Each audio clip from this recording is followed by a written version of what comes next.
Hey everyone, thanks for joining us for another edition of Escaping Rock Bottom. I'm your host, Brandon Lee, down here in Orange County in Mission Viejo.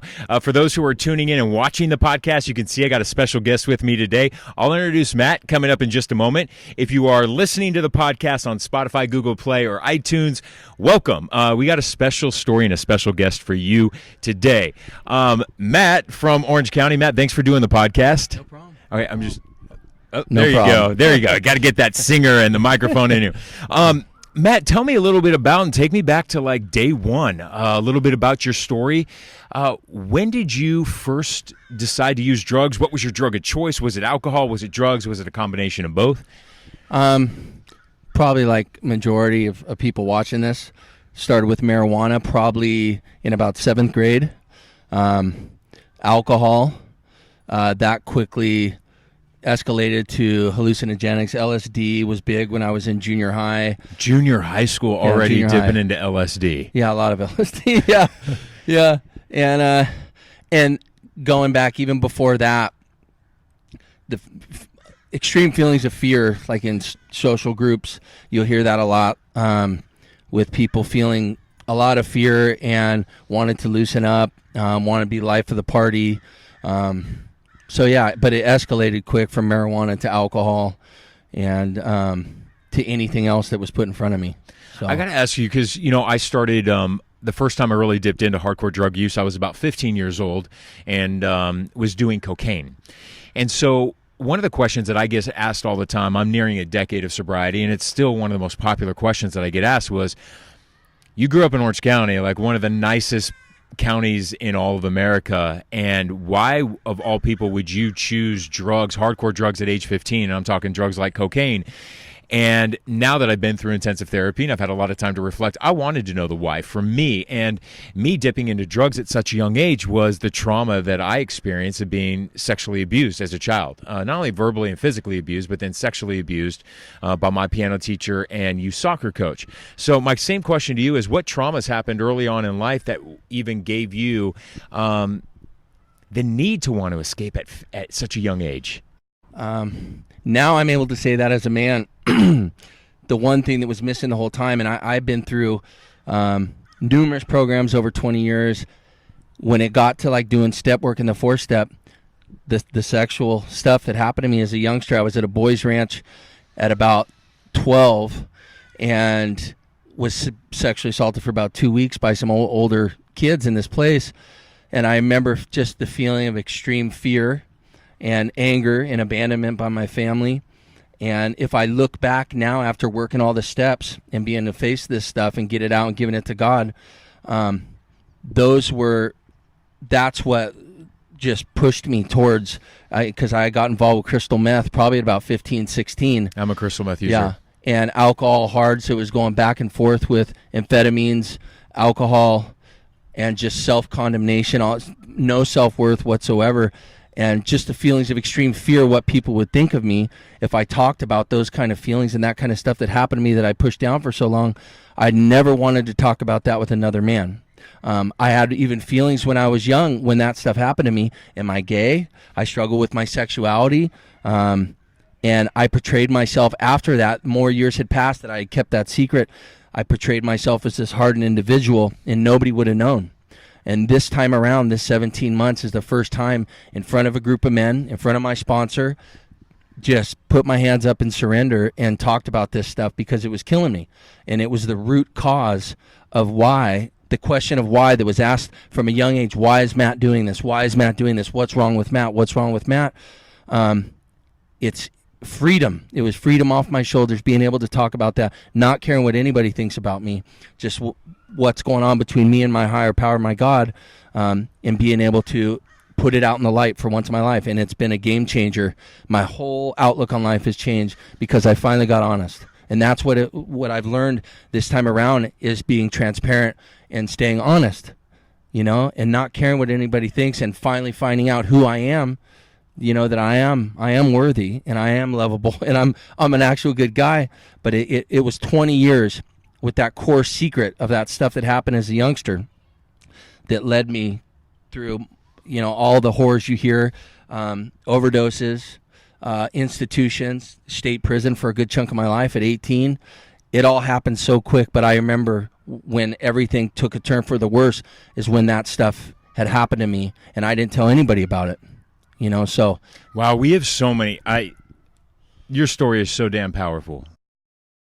It's so similar to mine. It's scary because, I tell people all the time, and it's what my book's about. My book comes out next month, and the reason why I wrote the book is to help end the shame and the stigma of child sex abuse, because I know that that's what led me to escape at such a young age. And as children, we don't have the capabilities at that age to fight back and fight for ourselves. So what we do is we go into survival mode, and survival mode means bearing it down so deep. And then I built a fortress around me. I built a fortress around my heart, and I didn't let anybody in. And so the moment I first found cocaine and felt that escape from that pain and that shame and that guilt, because nobody knew. I was so embarrassed for so long. And, I finally, I didn't even come out publicly about my sex abuse until about 2 years ago. And I'm going on nearly a decade of sobriety. So I've done a 4-step, and I was very open and honest when I first got sober. And I told my sponsor that I was sexually abused, but that was not enough. That I needed to share in front of a larger group of, a 12-step room, of AA or CMA or whatever group I was part of, that I really needed to share that deep, dark, and secret with so many other people to really take that weight off my shoulders and that shame and guilt. And I think it's so important that people identify that trauma in their life, because if we don't identify what that trauma is, then how do we know what's going to lead us back into those? And it always, to me, is secrets, right? Yeah. Secrets that we hold if we're not open enough in our 4-step. So what was it like when you started? At what point did you get into meth? Meth was probably at about 9th grade in high school. I had between 9th and 10th grade, I just got back from that boys' ranch. I was there for about a year, and that stuff had happened to me. I remember after that stuff had happened to me, and it took place for about a 2-week period with some 18-year-old older dudes, and I remember being extremely rebellious, extremely angered, just an angry kid. I just had, like you said, you create this fortress, did not want to talk about it, and that's when things started getting, the consequences in my life got extremely heavy, extremely quick. And it all, like, now I can see, being this far back and working through my steps, is being able to see the thing about keeping secrets and not being honest and not being able to ask for help and being so worried about what people will think.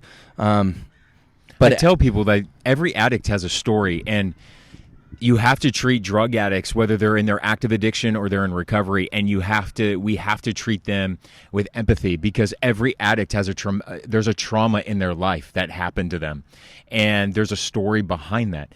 And one of the ways that I built a fortress around me, because I am gay. So if I were to tell people I was sexually abused as a kid, people in society, some people out there would be like, well, that's the reason why you're gay, because you were sexually abused as a child, which is totally ridiculous, and it's terrible, because that is a stigma then thrown upon other survivors of sexual abuse. But one of the things I did to myself to build that fortress and to keep people far away and to create almost like this machismo tough guy look, I covered myself with ink. You know, I'm covered in it. I'm covered in ink. And I can say that now, that the true reason why I started covering myself with all this ink was to give people a tough impression, a different impression, and to keep them from knowing the real me. Oh, 100%. Yeah, I've got, when I went away on my first prison term, between 18 19 years old. I was just a little surfer kid from Dana Point. Came back with, once you get in the prison system, you get involved with all kind of the racial politics and getting evil crap tattooed all over your body. But inside, I remember sitting there in my cell and listening to everybody screaming all this negative crap. And I remember, like, this is not me. And for years, the type of people I was around, nobody would have known looking at me. Those guys that I was around thought I was a solid dude. But inside, I was still a scared little kid. I knew my parents didn't raise me this way. But I had gone so deep into wearing masks and covering this up that I didn't even know where to start. But the whole prison experience, it was just another mask that I was wearing. And I'm grateful even at 42 now. I'm grateful at 42 that I could say everything and that I'm okay and my relationship with God is good. But, yeah. How has that impacted? Well, actually, I want to go back to that boys' camp and the guys who abused you. Has there come a time in your life where you've gone back to that boys' ranch and confronted anybody? Have you ever gotten to that point of wanting to hold them accountable? Where are you with that? I actually went up. They had the 50th year anniversary. And even though that stuff happened, there were a lot of experiences that seeds were planted in my life with some of my counselors there, even though they didn't know what was going on. Mm-hmm. There were still a lot of good times. And at that point when I went up was probably about 6 years ago, and I was sober, but I had not told anybody about what happened. I had been keeping that secret for 20 years. So when I went up there, I didn't see any of those guys. I don't know what would have happened if I did, but it was just a time there. I saw a lot of old friends, but there was stuff that happened to a lot of the other guys that were there too, and nobody had talked about it. Nobody talked about that stuff. So at that point in my life, I wasn't in a place where I was going to expose it or talk about it. And I had almost 6 years of physical sobriety doing meetings, but when it came to an honest four-step or like how you said, you've been sober for a long time, but just talked about the sexual stuff in the last 2 years. It was the same thing with me. And eventually those almost 6 years of physical sobriety, doing a lot of exterior stuff. I was doing a lot of working with going on intervention calls, 12-step calls, doing panels, speaking at high schools, doing a lot of outside stuff. But when it came to like wanting to help myself, I was too scared. So, that's what I eventually needed, outside help. Like the rooms of AA and 12-step rooms weren't enough for me to deal with that kind of trauma, the sexual abuse. So I ended up getting therapy, which eventually got me to the point to be able to speak openly and speak publicly about it, but also to finally confront my parents about it. That's how much shame and guilt that I felt, that I eventually, 2 years ago, told my parents about what had happened to me from my youth soccer coach and my piano teacher. And do you know what my mom's reaction was to me? What? My mom looked at me and she goes, "I know you told me when you were a kid." And I said, "I did?" And I said, "Well, what did you do about it?" And she didn't do anything. And so I told my mom, I said, for every boy that piano teacher went and abused, it's on you. Because you never went to the cops and you never told anybody. And that abuser is still out there. And that was one of the things that propelled me to write the book and to do that, because I want people who have suffered that sex abuse, that child sex abuse, that trauma, to find the strength to tell somebody, because I know what that secret did to me. And I know what that untreated trauma did to me, because I told my mom, I said, if you would have cared for me, you would have had me go speak to somebody. If your child comes to you and says they're being molested by a piano teacher, you should have gotten me help, because what that did is that it became an untreated trauma, and that untreated trauma led me to a life of drug use and also sex addiction, And so it impacted my personal relationships for so long. Yeah, me too. Every relationship. Yeah, and people got hurt. Where are you at? Like, how did that trauma impact your relationships, and where are you at today with relationships in your life now that you've got a little bit of time clean now? At least for 20 years, any relationship I had was purely selfish. Sex addiction for sure. Any kind of outward feeling of love or attention gave me a little bit of self-worth. It was probably just as much a problem as drug and alcohol addiction. But yeah, it definitely, because I had no self-worth, but I always had girlfriends. Even in the worst times of my life, I always had somebody that I was with, because I did not want to look at myself or be alone.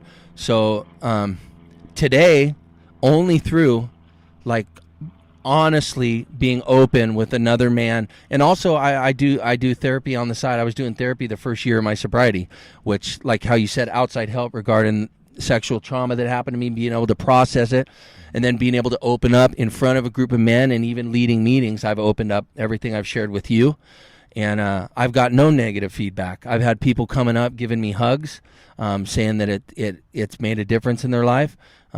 So it feels good. I know God's showing me about being honest in this fear that dictated my life, my whole life, kept me going in one direction, where all I did, that repeating tape in my head that I'm not worthy, that nothing good is going to last in my life. There's a dark cloud following me. And everybody who cared about me, asking me that question, what's wrong with you? What's wrong with you? What's wrong with you? And now I could see, like, the power that this lie had over my life has dissipated. So, like, I'm in healthy relationships today.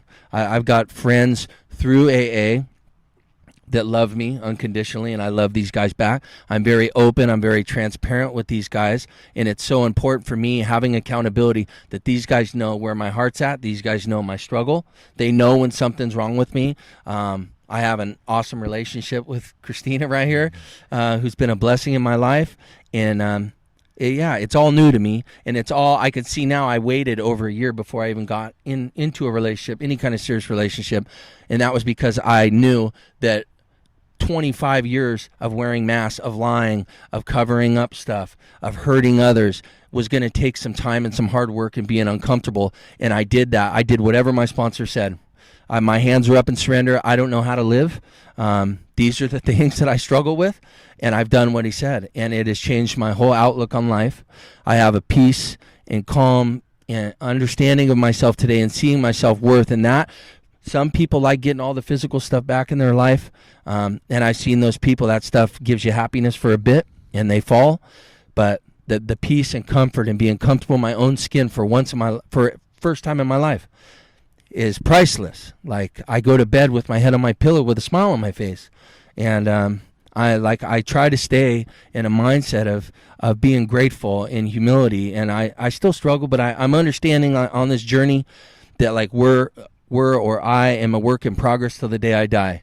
But it's about being honest and being able to see, like, red flags in my life, and having a moral compass on, like, how I treat people. And so I know God, my higher power, God, whoever you want to call it, but how important he is in my life. And he works through the program, and he works through AA in my life, and other men. But for me, it's been transparency and being honest for once. Just honesty. That's the one thing that was lacking for so long. And yeah, it comes down to, I think with everybody I've worked with and guys that I sponsored, whether it's sexual trauma or some kind of trauma has happened, and not to minimize it, even if you haven't been through sexual trauma, there's been some kind of trauma that pushes us into this life. And I know a lot of people minimize it. Well, I haven't been molested, or this hasn't happened to me. I don't even want to talk about it, but you have to talk about it. We all have issues, so. You know what I realized too? It was during, I was 7 months clean at the time, and I was on the 7th step, and it was a 7-step meeting.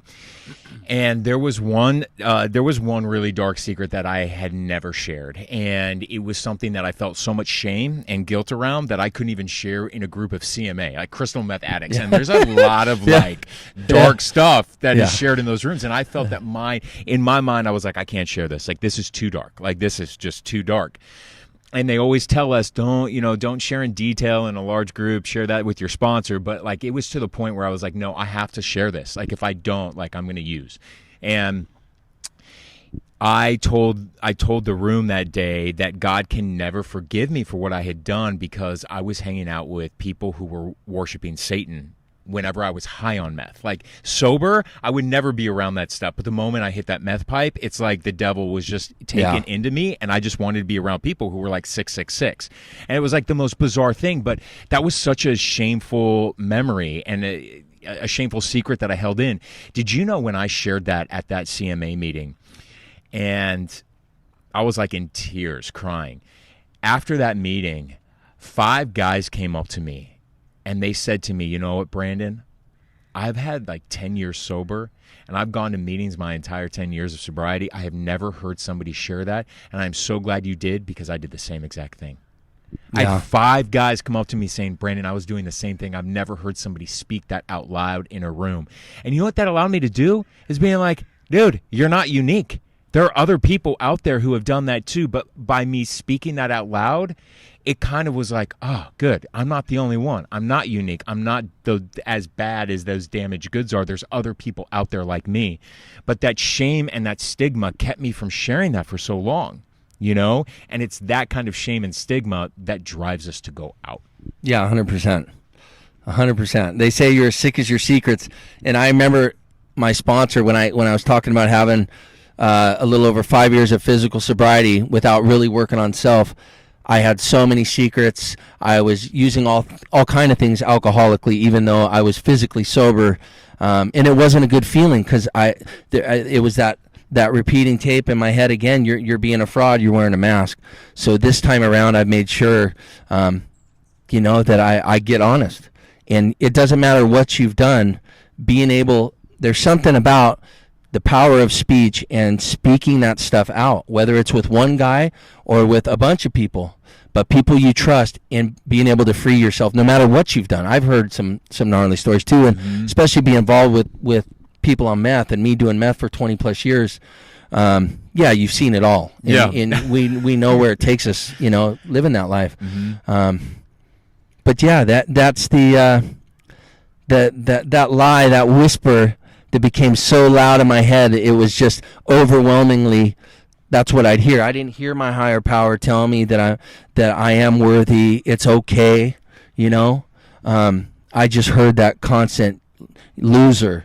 You're a loser. Look what you've done. Yes. You can't talk about this stuff in front of other people. As addicts, and I tell people this all the time, like even society, listen, addicts, we will beat ourselves up way more than anybody else out there. Yeah. Like we have this mentality sometimes, and listen, I'm going on a decade sober. I was having a conversation with somebody the other day, and I'm like, I caught myself talking to myself, right? The crazy voices that we have in our head, and we make up stuff. Like we make up fights in our own head that we're having with people, and I snap myself out. I'm like, that didn't happen. Why are you fighting with this person in your head? The other thing I caught myself doing was, God's punishing me. I caught myself saying, the reason why this is happening, God's punishing you. You should have done this better the other day, or you should have been nicer to that person. This is God's form of punishment. And I'm like, why do we self-sabotage? Like, why do we always... But then I'm like, no, you're just trying to make yourself the victim. And like, I have to get sometimes out of that space. But what I tell people, the more authentic we live, the more authentic lives that we live, and the truth that we stand in, the more people love us, and the more people are attracted to us. And at least that's my experience, that the more I speak my truth, and the more I speak openly about it and authentically and honestly about it, the more positive people that are attracted to me. Yeah, 100%. That's been my experience too. And that's how I know that the program is working. Which is the total opposite, because I thought that if I tell you the truth, you're going to run. Yeah. You're not going to want to be around me. And that was the lie that we listened That's to what the devil tells us. Yeah. The devil goes, don't tell anybody that, because once you do, nobody's going to like you. Well, I know, and I've said this before, like regarding the devil or whatever dark voice that we listen to for so long. You call it what you want to, but the power of like having a connection with a higher power, whatever that may be, through working the steps, getting involved in the fellowship, and having a testimony of like how gnarly your life used to be and where it is now. That negative force that kept us down for so long does not want that getting out there, because then that brings more people into the fold that know this dude had an intense life, and look at him now. He's totally changed his life. And like you said too about being honest, people see when you speak truth in your life, it is an attraction, and it attracted me because I was beat up when I came in 17 months ago.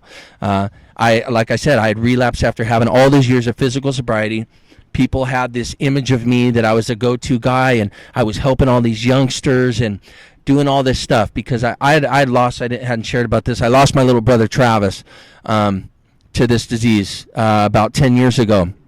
So like I was on fire when I got physically sober to help everybody, but I wasn't willing to help myself.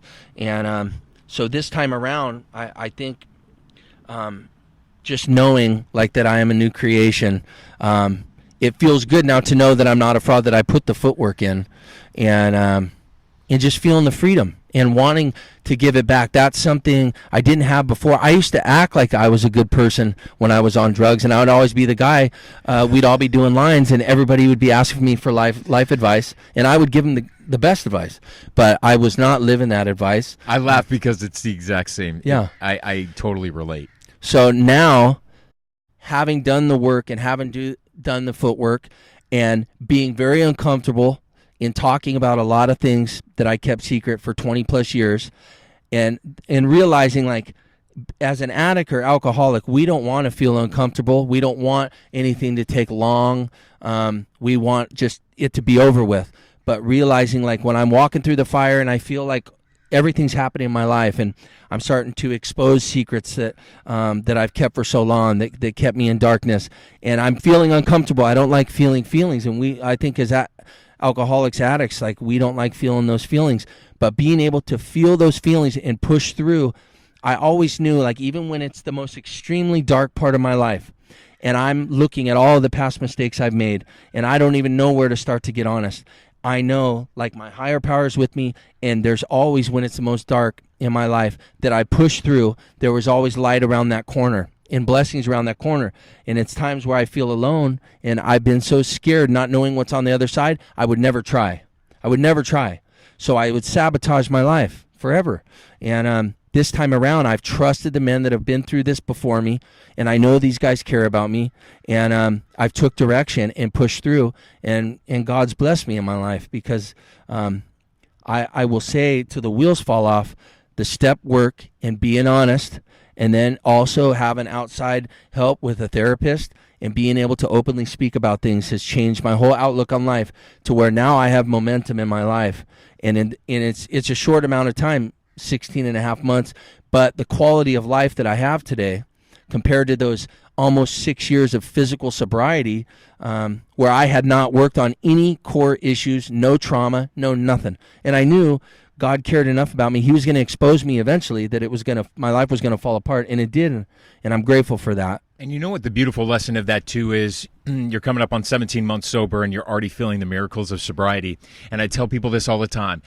As long as you commit and as long as you start doing the work, you will start to see the miracles weeks into the program. And you know, your higher power, if you're committed to it and you do what your sponsor tells you to do and you take suggestions and you do the work, it does not take long for you to start to see the miracles in the life happening around you. Yeah, I agree. It doesn't take years. You know, it does not take years. Is it easy? No. Like, sitting in your own uncomfortable shit is not easy. It's not. It's not fun. It's not easy. But once you do, you start to begin to see some of those miracles. And, you know, as we begin to wrap this up, I always tell people this. The only thing that keeps me from doing meth again and doing alcohol, it's not AA. It's not even the 12-step rooms. It is my connection to my higher power that I have built. And my higher power, I'm a feminist, so she's a badass bitch. I always say that. She's a woman, and she's a badass, and she keeps me strong, and she keeps me sober, and she keeps me in line. And I say this to people because I live an incredibly amazing life today. Like, I went to Coachella, and I was sober, you know, and had an amazing time. And I tell people, I can feel like I can go and do anything, and I can go live this beautiful life. I don't have to live inside of a shelter, inside of the rooms of just AA, and live that to be my life. So as long as my connection to my higher power is rock solid, I won't harm myself. If my connection to my higher power and my spiritual connection is good, I will not harm myself. You know, and so I hear a lot of God and I hear a lot of spirituality in your story, and I think it's a beautiful message to share with other people out there, you know, who are struggling. That spiritual connection, and I didn't have God before I came into these rooms. You know, clearly I was like giving God the middle finger for so many years of my life, and I didn't have a spiritual connection to anything. You know, my spiritual connection was to my crack pipe and to my drugs and to my, you know, my party animals. You know. But I know that my spiritual connection is what saves me, even to this day, and gives me purpose to live. Man, you have an incredible story. Thank you so much. for coming on and sharing your story so openly. I know it's gonna really. So many of the people who listen to this podcast and watch it, a lot of them are actually people who have yet to make it into recovery.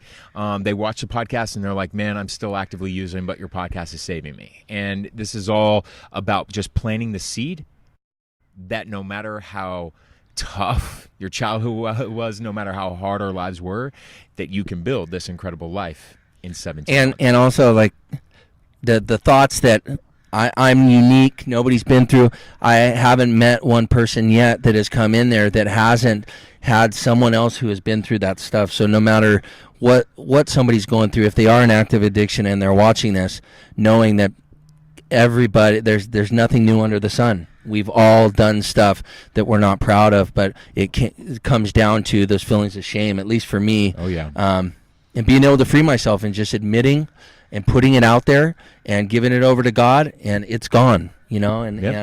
We've seen it, we've heard it, or we've done it. So don't feel shame about coming to a 12-step meeting and sharing that and asking for help, because I promise you this, we will sit here in no judgment, because we've been there. So thanks for watching this edition of Escaping Rock Bottom. We hope to see you back here next week.